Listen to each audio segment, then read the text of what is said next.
நாம்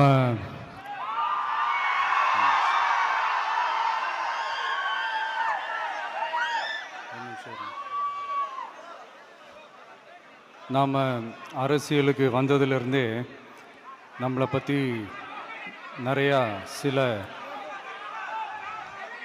வதந்திகள் எல்லாமே சொல்லிக்கிட்டு இருக்காங்க இல்லையா?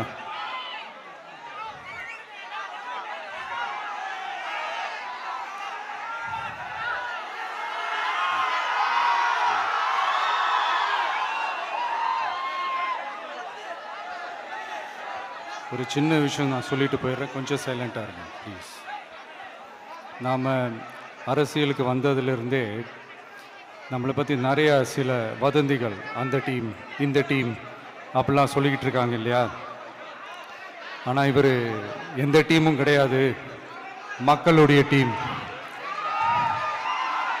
பீப்புள்ஸ் டீம் அப்படின்னு எல்லாருக்கும் தெரிஞ்சதுக்கப்புறம் வேற என்ன அவதூறு பரப்பலாம் இவர் மேலே அப்படின்ட்டு ட்ரை பண்ணி எல்லாமே அவங்களுக்கு ஒர்க் அவுட் ஆகலை.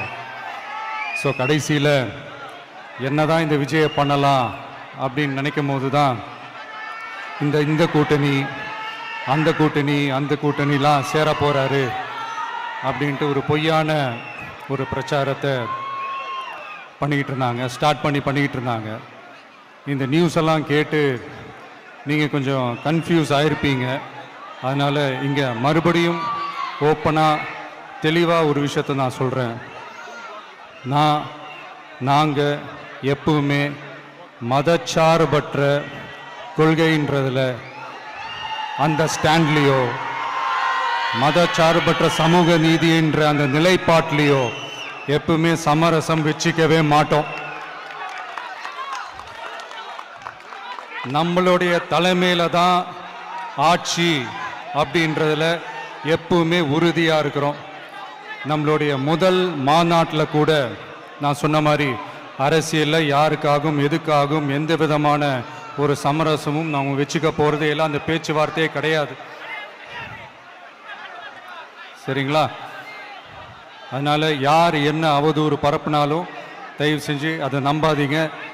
எல்லாம் வல்ல இறைவனின் அருளால் நாம நினைச்ச டார்கெட்டை நம்மளால நிச்சயமா அடைய முடியும். இன்னைக்கு என்னுடைய இஸ்லாமிய சகோதர சகோதரிகளுக்கு என்னுடைய ரமலான் நல்வாழ்த்துக்கள்.